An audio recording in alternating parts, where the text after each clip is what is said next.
अध्याय 1 अर्जुन विषाद योग। पहला अध्याय है अर्जुन विषाद योग। यहां शुरुआत होती है धृतराष्ट्र के सवालों से। वो जानना चाहते हैं कि युद्ध में क्या हो रहा है, उनका पुत्र दुर्योधन और उनकी सेना क्या कर रही है, और साथ ही में पांडु पुत्रों की सेना क्या कर रही है। उसके बाद दोनों सेनाओं के शूर वीरों का वर्णन, और उसके बाद आता है अर्जुन का विषाद, मतलब कि उनका दुख, उनकी समस्या, उनका धर्म संकट।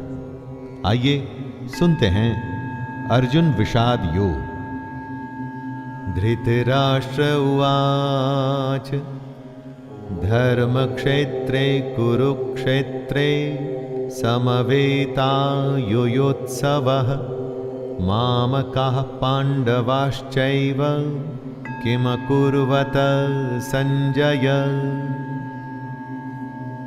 धृतराष्ट्र संजय से पूछते हैं, धर्म भूमि कुरुक्षेत्र में युद्ध करने के लिए एकत्र हुए मेरे और पांडु के पुत्र क्या कर रहे हैं। धृतराष्ट्र जानना चाहते हैं कि युद्ध स्थल पर आखिर हो क्या रहा है। धृतराष्ट्र अंधे थे, देख नहीं सकते थे, लेकिन आंखों से अंधे थे, मन और मस्तिष्क से नहीं। उन्हें पता था कि वो धर्म के साथ नहीं, क्योंकि धर्म तो वहां होता है जहां श्री कृष्ण थे। अपने पुत्र मोह में उन्होंने शांति की जगह युद्ध को चुना था, लेकिन वो जानते थे कि इस युद्ध को जीतना आसान नहीं होगा। अपने जीवन में जब हम कुछ गलत करते हैं तो हम भी समझ रहे होते हैं दोस्तों कि हमारे किए का नतीजा शायद अच्छा ना हो, और ऐसा ही धृतराष्ट्र के साथ भी हुआ। वो भी इसी डर और इसी आशंका में दिखते हैं। संजय उवाच दृष्ट्वा तु पांडवानीकं व्यूढ़ं दुर्योधनस्तदा आचार्यमुपसंगम्य राजा वचनमब्रवीत्।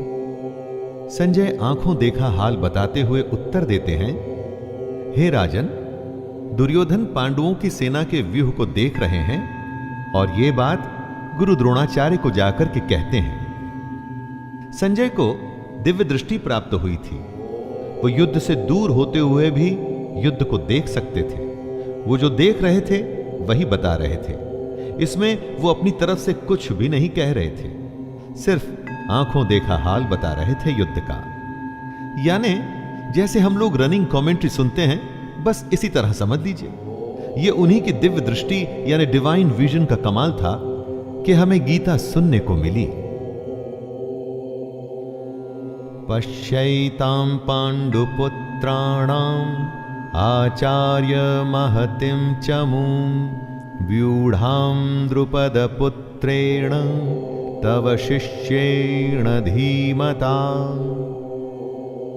हे आचार्य, द्रुपद पुत्र धृष्टद्युम्न आपका ही बुद्धिमान शिष्य है। पांडु पुत्रों की ये बड़ी भारी सेना की व्यूहाकार रचना धृष्टद्युम्न ने ही की है। व्यूहाकार रचना का मतलब हुआ कि किस विशेष तरीके से सेना के योद्धा खड़े हैं। एक ऐसा व्यूह जिससे उस सेना के बीच घुसना असंभव हो, और अगर कोई उसमें घुसने में सफल भी हो जाता है तो कभी बाहर ना आ सके।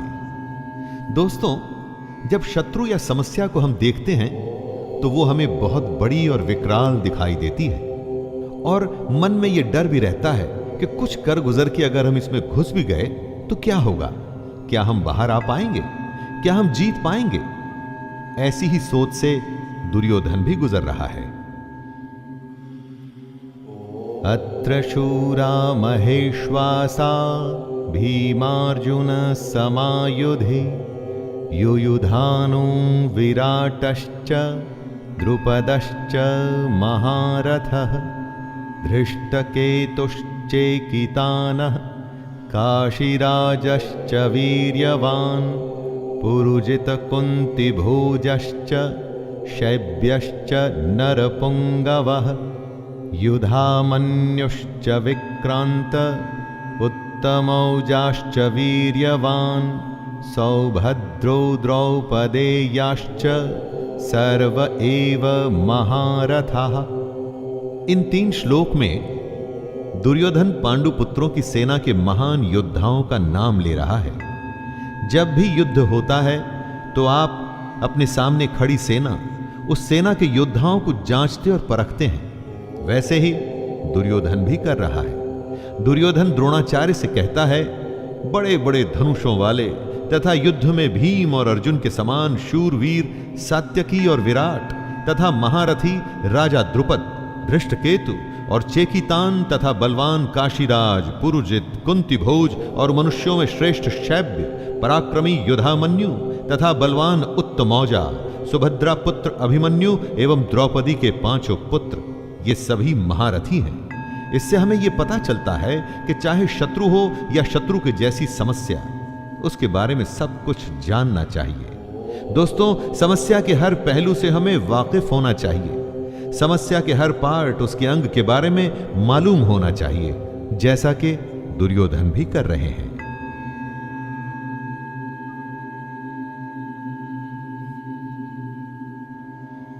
अस्माकं तु विशिष्टा ये तान्निबोध द्विजोत्तमं नायका मम सैन्यस्य संज्ञार्थं तान् ब्रवीमि ते। दुर्योधन आगे कहता है, हे ब्राह्मण श्रेष्ठ, पांडवों की सेना के योद्धाओं को तो आपने देख लिया, अब अपने पक्ष में भी जो प्रधान हैं उनको भी तो आप समझ लीजिए। द्रोणाचार्य की जानकारी के लिए शत्रु की सेना के बाद दुर्योधन अपनी सेना के जो जो सेनापति हैं उनके बारे में बतलाता है।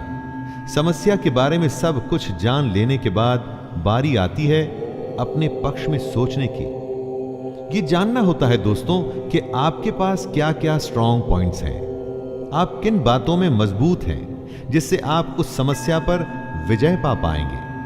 जैसे आपने समस्या के हर पहलू के बारे में सोचा, उसी तरह से आपको स्वयं का भी आकलन कर लेना चाहिए।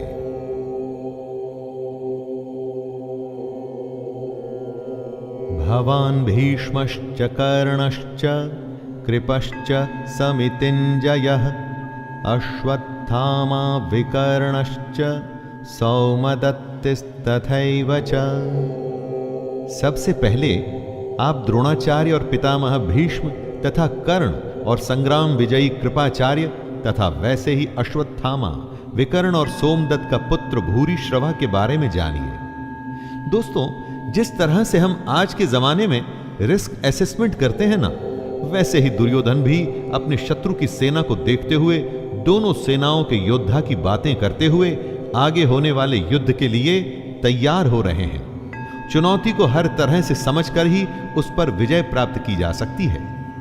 चुनौती को इतने अच्छे से जान लेना चाहिए कि जब हम उससे लड़ने जाएं तो कुछ नया न लगे, कोई सरप्राइज ना आए।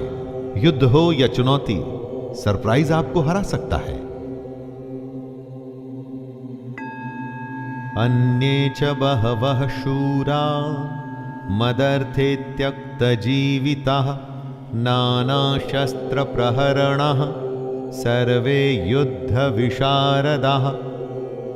दुर्योधन गर्व के साथ कहता है कि मेरे लिए जीवन की आशा त्याग देने वालों की कमी नहीं।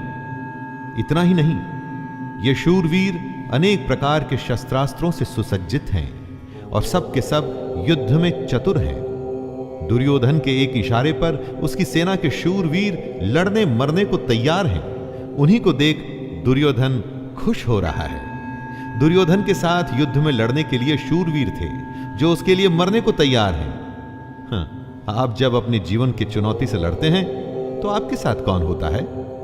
आपके साथ होता है आपका हुनर, आपकी हिम्मत, आपकी मेहनत, आपके संगी और आपके अपने रिश्तेदार। जैसे शूरवीर दुर्योधन के लिए कुछ भी करने को तैयार हैं, वैसे ही ये आपके साथी भी आपके लिए कुछ भी कर सकते हैं।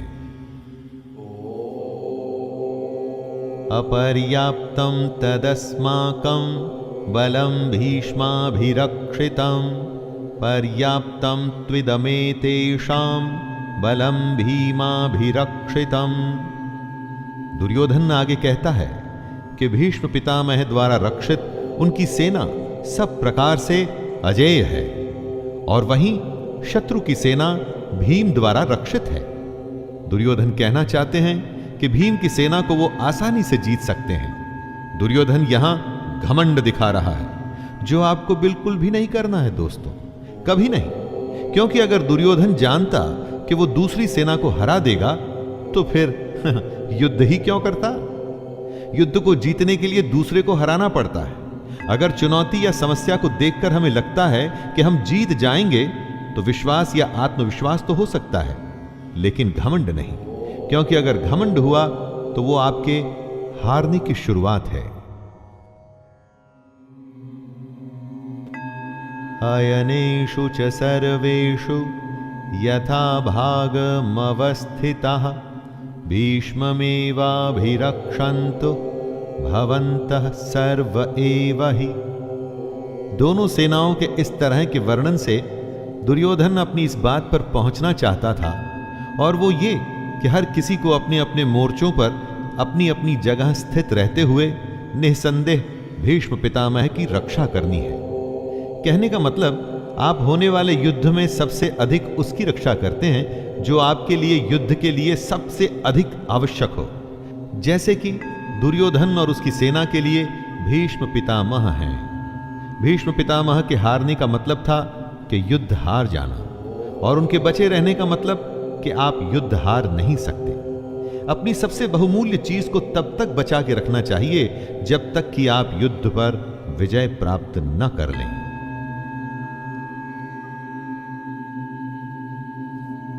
तस्य संजनयन हर्षं कुरु वृद्धः पितामह सिंहनादं विनद्योच्चैः शंखदध्मो प्रतापवान।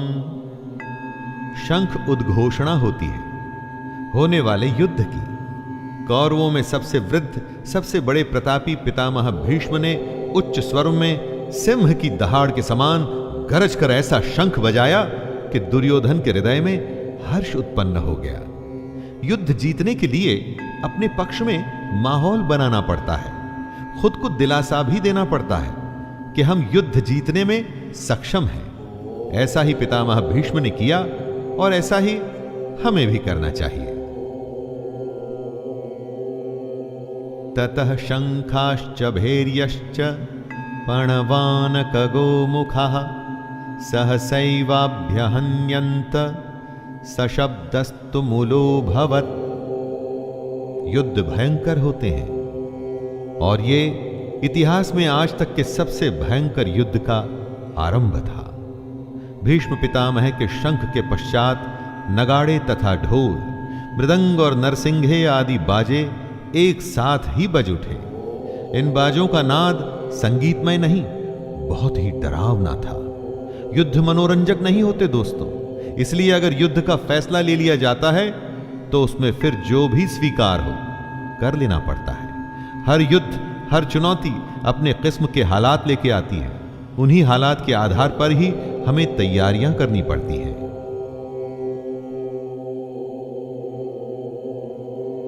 ततः श्वेतैर्हयैर्युक्ते महति स्यन्दने स्थितौ माधवः पाण्डवश्चैव दिव्यौ शंखौ प्रदद्मतुः। अब बारी थी पांडु पुत्रों की, सेना के शंखनाद की। सफेद घोड़ों से युक्त उत्तम रथ में बैठे हुए श्री कृष्ण और अर्जुन ने भी अपने अपने अलौकिक शंख बजाए। युद्ध में जब तैयारी होती है ना, तो दोनों तरफ से होती है। हर पक्ष अपनी विजय की आशा में खुद को, अपनी सेना को भरोसा देता है। आज के समय में हम खुद के लिए अगर शंख बजाने की उपमा के बारे में सोचे तो यह हो सकता है कि हम कुछ भी ऐसा कर सकते हैं जो हमें मोटिवेट या प्रोत्साहित करे।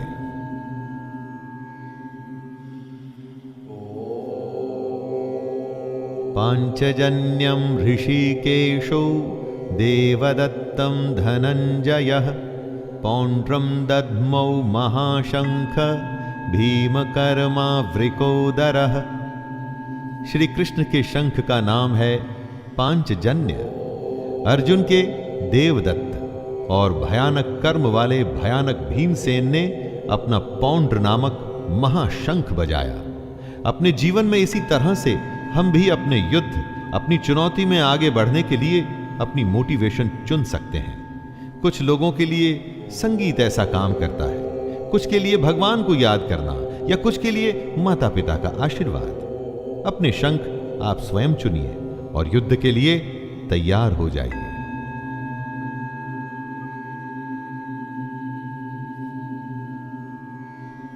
अनंत विजयं राजा कुंती पुत्रो युधिष्ठिरः नकुलः सहदेवश्च सुघोषमणिपुष्पका।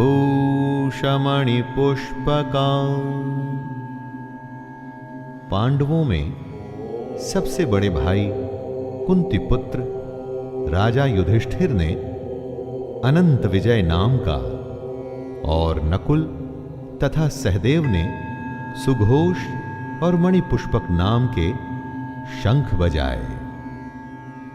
दोस्तों, मोटिवेशन तो सबको चाहिए। आपने देखा, सभी लोग अपने अपने तरीके से युद्ध जीतने के लिए अपना अपना प्रयास कर रहे थे।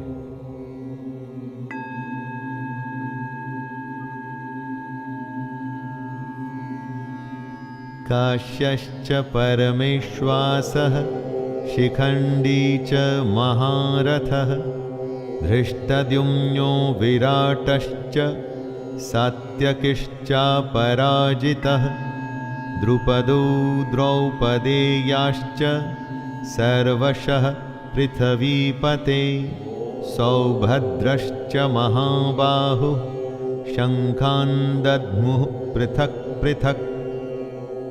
हर शंख की अलग ध्वनि, अपना एक अलग अस्तित्व। युद्ध का हर योद्धा अपनी उपस्थिति दर्ज कर रहा है। श्रेष्ठ धनुष वाले काशीराज और महारथी शिखंडी एवं धृष्टद्युम्न तथा राजा विराट और अजेय सात्यकी, राजा द्रुपद एवं द्रौपदी के 5 पुत्र और बड़ी भुजा वाले सुभद्रा पुत्र अभिमन्यु। संजय धृतराष्ट्र को बताते हैं कि हे राजन, सब ने अपनी ओर से अलग अलग शंख बजाए। दोस्तों, महाभारत का युद्ध ऐसा था जिसमें हर बड़े से बड़े योद्धा भाग ले रहा था। ऐसे विरले मौके को कोई कैसे छोड़ सकता था। हमारे लिए ध्यान देने की बात यह है कि सच्चा योद्धा तो वही है जो युद्ध के लिए तत्पर रहे। युद्ध को आप जीवन माने, चुनौती माने, जो भी माने, लेकिन उसके लिए हमेशा तैयार रहे। इसलिए हर योद्धा शंख बजा बजा के सबको अपने होने का आभास करवा रहा है। सघोषोधार्तराष्ट्राणां हृदयानि व्यदारयत् नभश्च पृथिवीं चैव तुमुलो व्यनुनादयन्। युद्ध से पहले जैसे आप शत्रु को अपनी शक्ति दिखा के डराने का प्रयास करते हैं, वैसे ही यहां भी हो रहा है। संजय कहते हैं कि इस भयानक शब्द ने आकाश और पृथ्वी को भी गूंजाते हुए धार्त राष्ट्रों के अर्थात आपके पक्ष वालों के हृदय विदीर्ण कर दिए। जब आप हुंकार भरते हैं, वॉर क्राई देते हैं, तो बड़े से बड़े शत्रु को भी डर लगता है। यह हुंकार ऐसी होनी चाहिए कि शत्रु सोचे कि वो किससे युद्ध करने जा रहा है।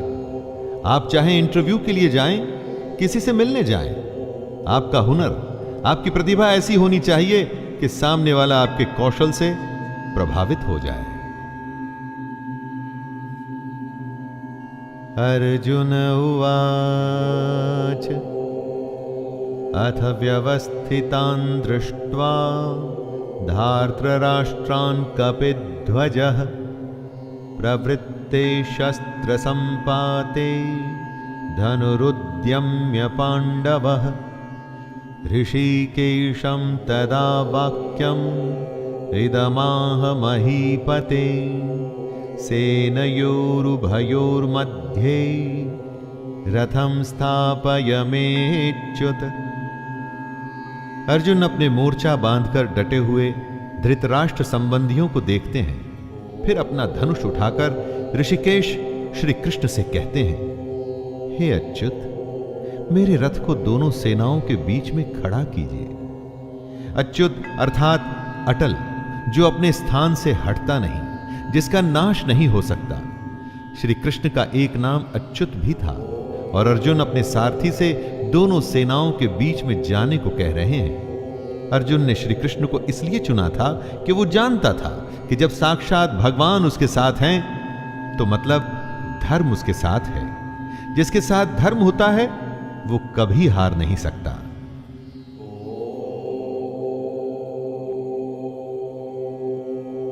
यावदेतान् निरीक्षेऽहं योद्धुकामानवस्थितान् कैर्मया सह योद्धव्यम् अस्मिन् रणसमुद्यमे।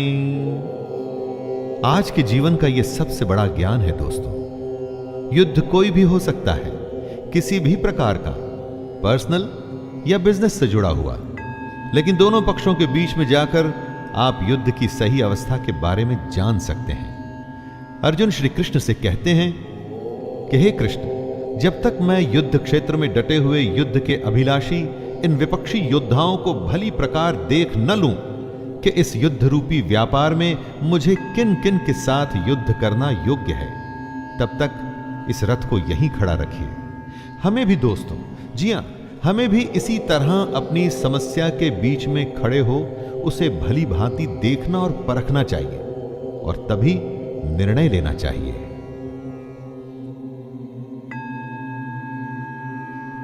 योत्स्यमानानवेक्षेऽहं य एतेऽत्र समागताः धार्तराष्ट्रस्य दुर्बुद्ध्यैर्युद्धे प्रियचिकीर्षवः। अर्जुन दुर्योधन को दुर्बुद्धि बता रहे हैं क्योंकि दुर्योधन के हट के चलते हुए ही यह युद्ध हुआ। दुर्योधन का साथ देने जितने भी राजा आए हैं उन्हें अर्जुन युद्ध स्थल के बीच में खड़े होकर के देखना चाहते हैं। दोस्तों, यह जरूरी नहीं कि आपका शत्रु सही हो सकता है उसने गलत तरीका अपना करके आपको युद्ध में उलझाना चाहा हो, जैसा कि महाभारत में भी हुआ। युद्ध तो करना ही पड़ता है और वो तभी करना चाहिए जब आप अपने शत्रु को अच्छे से देख परख चुके हो, जान चुके हो। इसलिए अर्जुन कृष्ण से दोनों सेनाओं के बीच में रथ को ले जाने के लिए कहता है।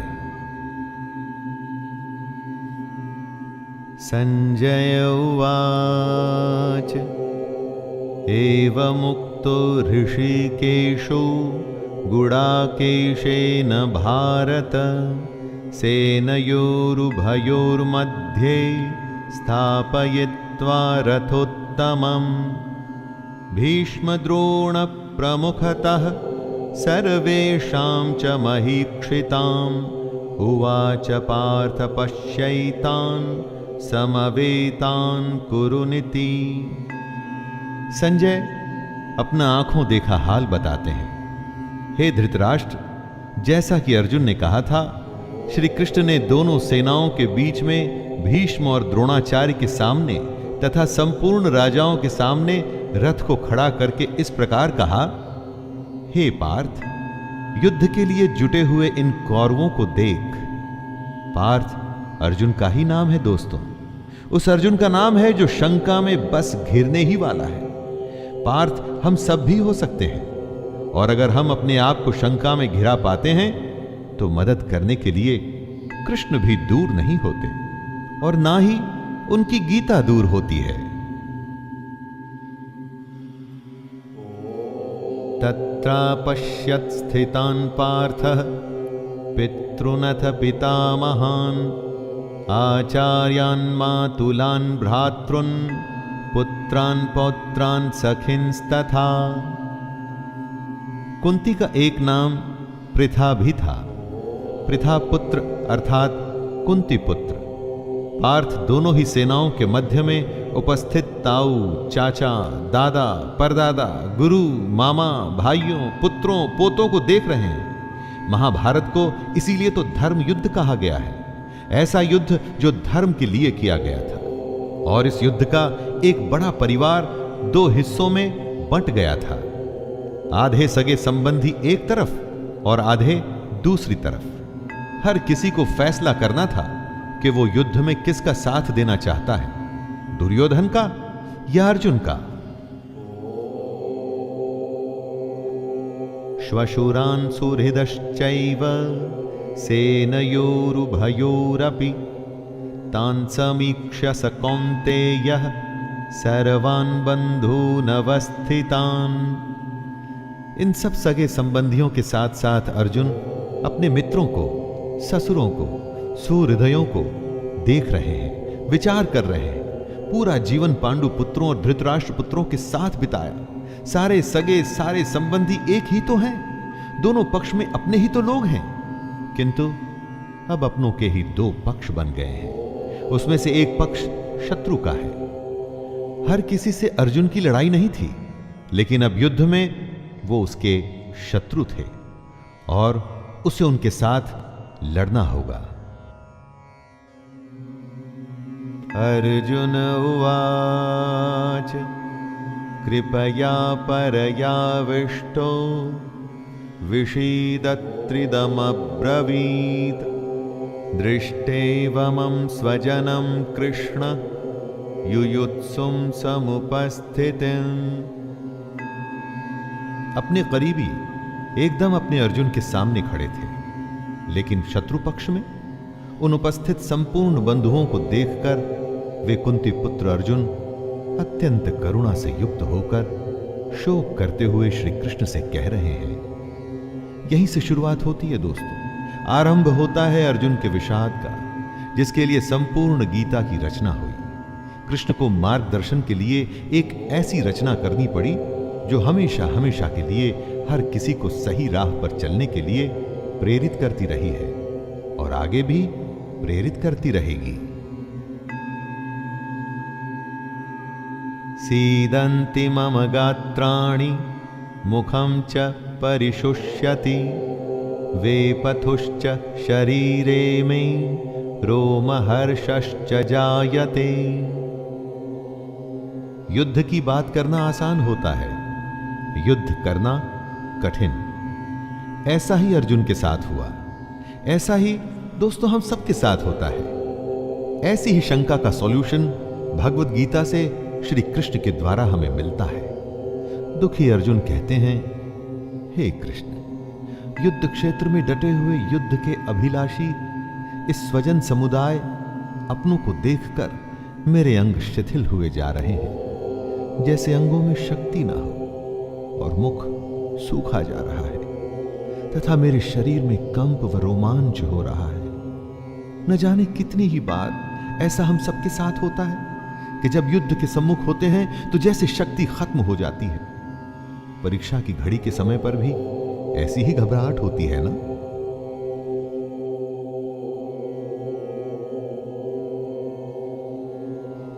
गांडीवं स्रंसते हस्तात्वक्चैव परिद्यह्यते न च शक्नोम्यवस्थातुं भ्रमतीव च मे मनः।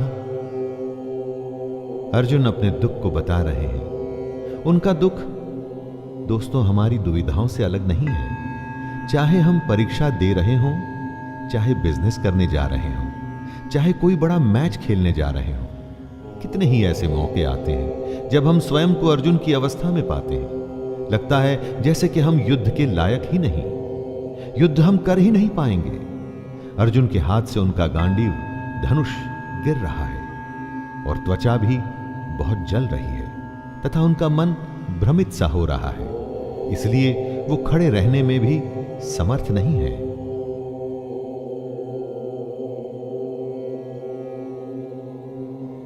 निमित्तानि च पश्यामि विपरीतानि केशव न च श्रेयोनुपश्यामि हत्वा स्वजनमाहवे।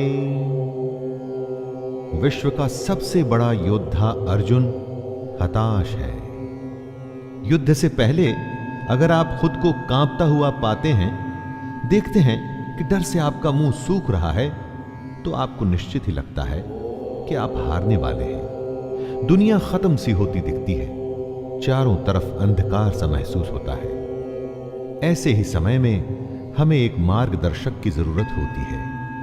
इसीलिए अर्जुन कहते हैं, हे केशव, मैं लक्षणों को भी विपरीत ही देख रहा हूं तथा युद्ध में स्वजन समुदाय को मारकर कल्याण भी नहीं दिखता।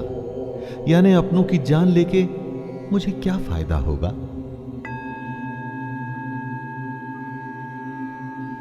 न कांक्षे विजयम कृष्ण न च राज्यम सुखानि च किम नो राज्येन गोविंद किम भोगैर्जीवितेन वा।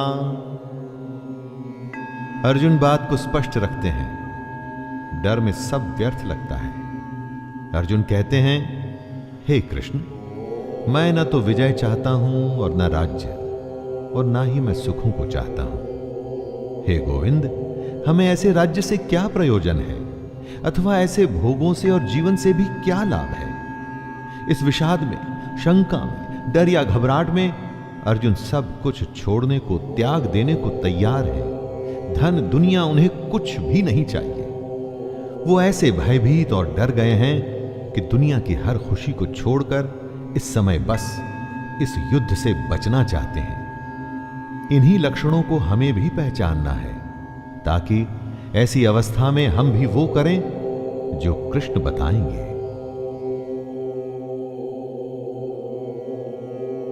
येषामर्थे कांक्षितम् नो राज्यं भोगाः सुखानि च त इमेव स्थिता युद्धे प्राणांस त्यक्त्वा धनानि च।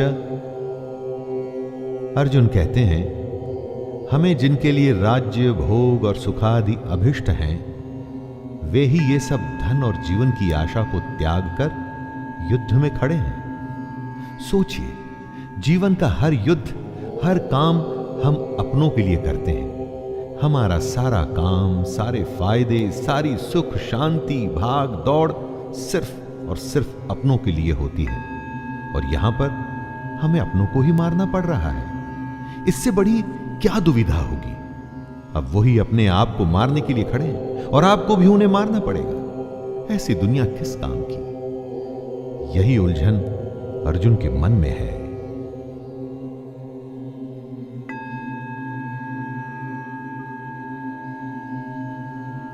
आचार्यः पितरः पुत्रास् तथैव च पितामहः मातुलः श्वशुरः पौत्रः श्यालः संबंधिनस्तथा। अर्जुन के सामने खड़े हैं उनके गुरुजन, ताऊ, चाचे, लड़के, दादे, मामे, ससुर, पौत्र, साले और भी कई सारे संबंधी लोग। अर्जुन अपने हर संबंधी को करीब से पहचान रहे हैं और पहचान के उन्हें बता भी रहे हैं।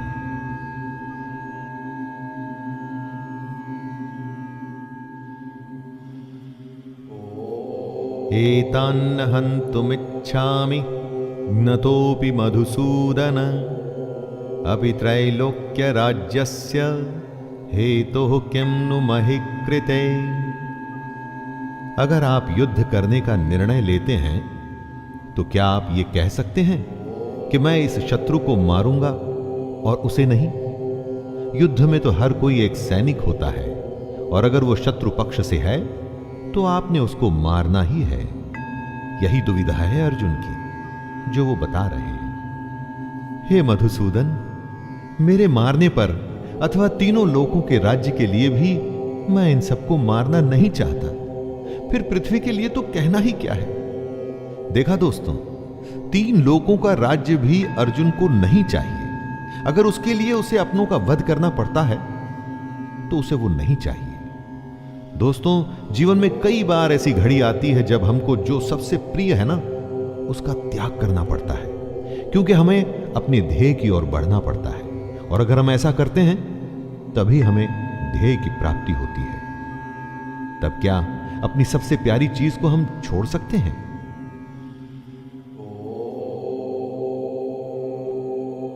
निहत्य धार्तराष्ट्रान्नका प्रीतिः स्याज्जनार्दन पापमेवाश्रयेद्दस्मान् हत्वैतानान्ततायिनः। अर्जुन आगे कहते हैं, हे जनार्दन, धृतराष्ट्र के पुत्रों को मारकर हमें क्या प्रसन्नता होगी? इन आतताइयों को मारकर हमें तो पाप ही लगेगा ना। शत्रु पक्ष में चाहे आतताई बुरे लोग ही क्यों न हो, लेकिन हैं तो अपने। अपनों को मारकर अपनों को दुख देके केवल पाप ही मिल सकता है, पुण्य तो नहीं। ये कुरुपुत्रों के लालच का ही परिणाम था कि भाई भाई आमने सामने थे। दोस्तों, लालच से कभी किसी का भला नहीं होता। महाभारत में भी नहीं होना था। एक पक्ष को जीतना था तो दूसरे पक्ष को मारना था। तस्मान्नार्हा वयं हन्तुं धार्तराष्ट्रान् स्वबान्धवान् स्वजनं हि कथं हत्वा सुखिनः स्याम माधव। क्या अपने परिवार को मारकर आपको सुख मिल सकता है? इसीलिए महाभारत को धर्म युद्ध कहा जाता है। जब ऐसा धर्म संकट हो तो आप क्या करें? अर्जुन पूछते हैं, हे माधव, अपने ही बांधव धृतराष्ट्र के पुत्रों को मारने के लिए हम योग्य नहीं हैं, क्योंकि अपने ही कुटुंब को मारकर हम कैसे सुखी होंगे। दोस्तों, जब कभी आपके सामने ऐसी परिस्थिति आए जिसमें लालच की वजह से बंटवारा हो रहा हो या झगड़ा हो रहा हो, तो ठंडे दिमाग से अर्जुन की इस हालत के बारे में सोचिएगा और देखिएगा कि इतना करके दुनिया का सबसे बड़ा युद्ध करके किसको क्या हासिल हुआ।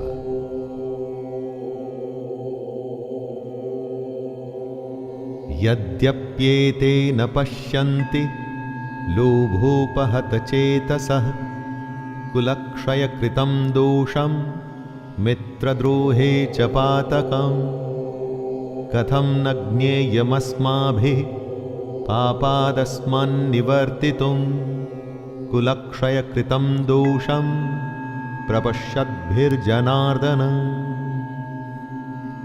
आपका शत्रु किसी भी प्रकार के पाप को करने को तैयार है, लेकिन आप समझते हैं कि जो गलत है, अनुचित है, वो नहीं करना चाहिए। इन दो श्लोक में अर्जुन ने इसी दुविधा को बताया है।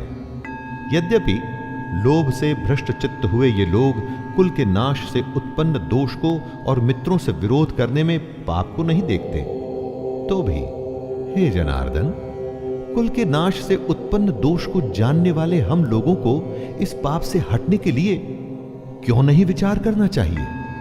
दुश्मन गलत कर रहा है, वो ये नहीं समझता, लेकिन आप तो समझते हैं। तो समझदार होने के नाते क्या आपको युद्ध से हटने के लिए नहीं सोचना चाहिए? लेकिन अगर युद्ध से हट गए तो उसे आपकी हार मानी जाएगी। क्या उसके लिए आप तैयार होंगे दोस्तों?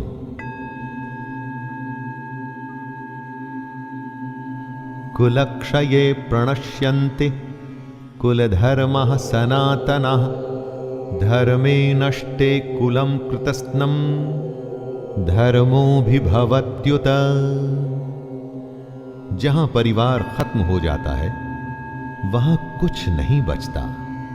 कुल का नाश होने का मतलब सब कुछ खत्म हो जाना होता है। ऐसी ही स्थिति में अर्जुन फंसे हुए हैं। वो कहते हैं, कुल के नाश से सनातन कुल धर्म नष्ट हो जाते हैं तथा धर्म का नाश हो जाने पर संपूर्ण कुल में पाप भी बहुत फैल जाता है। अर्जुन जो कहना चाहते हैं वो ये है कि अगर परिवार नष्ट होता है तो धर्म नष्ट होता है। धर्म के नष्ट होने से पूरे कुल, संपूर्ण परिवार में पाप बढ़ जाता है। परिवार ही है जो हमें अपनी जड़ों से, अपने गुणों से, अपने आदर्शों से जोड़ के रखता है। उसके खत्म होते ही समाज में चारों तरफ पाप बढ़ने लगता है।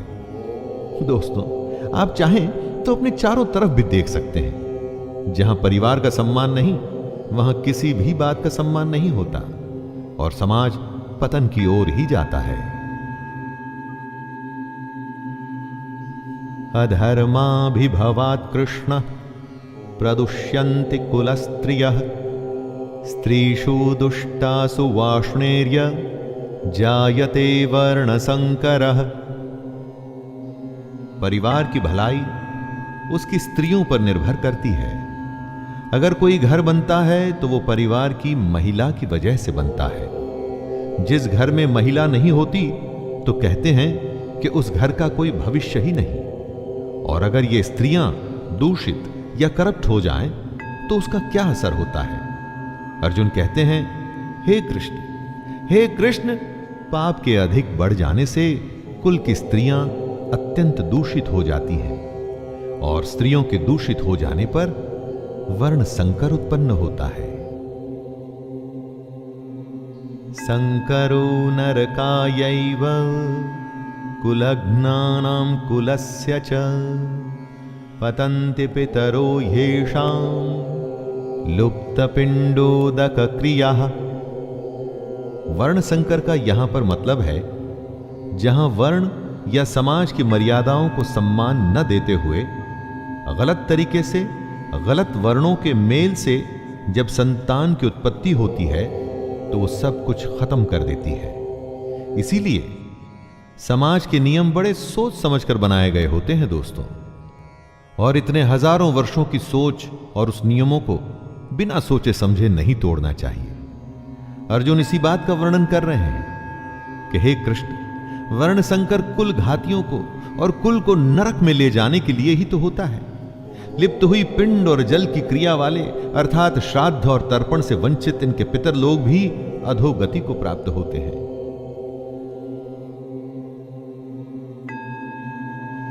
दोषैरेते कुलघ्नानां वर्ण संकर कारकैः उत्साद्यन्ते जाति धर्मः कुल धर्माश्च शाश्वतः। अर्जुन ने कहा, इन वर्ण संकर कारक दोषों से कुल घातियों के सनातन कुल धर्म और जाति धर्म नष्ट हो जाते हैं। जहां वर्ण संकर होता है ना, वहां धर्म का नाश निश्चित है। वर्ण संकर की वजह से, जैसा कि अर्जुन ने बताया, कुल के धर्म का नाश होता है और जाति के धर्म का भी नाश हो जाता है। जब कोई अपने धर्म का पालन नहीं करेगा, अपने कर्तव्य का निर्वाह नहीं करेगा और समाज मनमानी करके अगर कोई नियम नहीं मानेगा, तो फिर समाज कैसे रह जाएगा? समाज तो नाम ही कायदे और कानून का है, जहां सब सम्मान से बिना किसी डर के एक साथ रह सके। उत्सन्न कुल धर्माणां मनुष्याणां जनार्दनम् नरके नियतं वासो भवतीत्यनुशुश्रुमम्। हे जनार्दन, जिनका कुल धर्म नष्ट हो गया है, ऐसे मनुष्यों का अनिश्चित काल तक नरक में वास होता है। ऐसा हम सुनते आए हैं। महाभारत के समय कुल की मान्यता इतनी थी दोस्तों कि अगर किसी के कुल का नाश हो जाता था तो माना जाता था कि अब यह हमेशा के लिए नरक में ही रहेगा। इसीलिए कुल की रक्षा करना, उसके सम्मान को बचाना, उसका नाम करना इतनी बड़ी बात मानी जाती थी। अर्जुन ही नहीं, ऐसा हम भी सुनते आए हैं कि जो धर्म का, कुल का सम्मान नहीं करते, वो सीधे नरक को जाते हैं। इसे आप ऐसा भी मान सकते हैं कि जहां धर्म नहीं होता, वो जगह अपने आप ही नरक बन जाती है। अपनी चारों तरफ देखिए ना, ऐसी कई जगहें आपको आज के युग में भी दिख जाएंगी।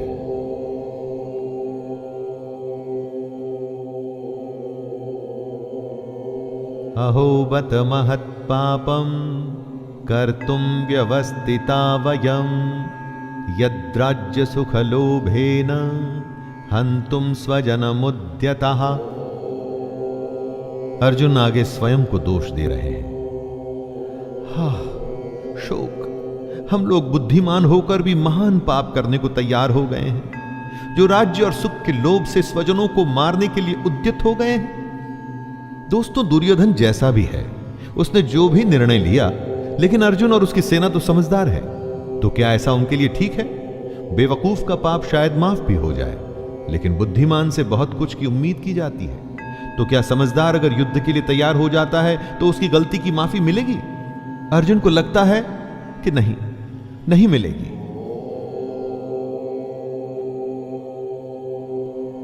यदि माम प्रतिकारम शस्त्रम शस्त्रपाणयः धार्तराष्ट्रारणे हन्युस् तन्मे क्षेमतरम भवेत्।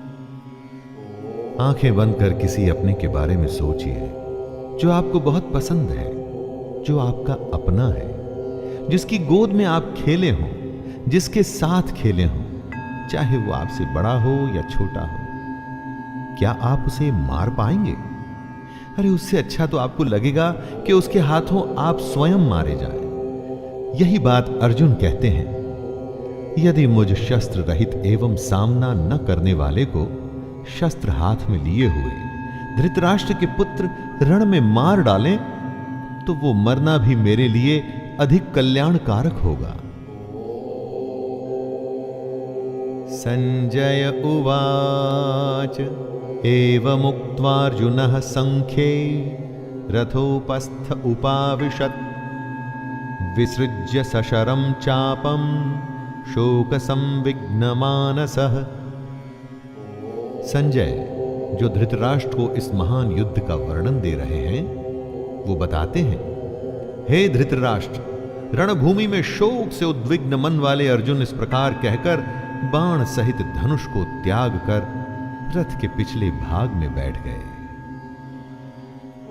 दोस्तों, ये था पहला अध्याय भगवत गीता का, अर्जुन विषाद योग। जी हां, इसमें अर्जुन के दुख के होने की, उसके मन में शंका आने की, और यही बातें हमारे सामने साफ मुखर होकर आती हैं इस पूरे अध्याय में। अब इसके बाद के अध्याय में श्री कृष्ण अर्जुन के दुख का, शंका का, परेशानियों का, हर प्रश्नों का किस तरह भली भांति उत्तर देंगे, उसे जानेंगे और सुनेंगे।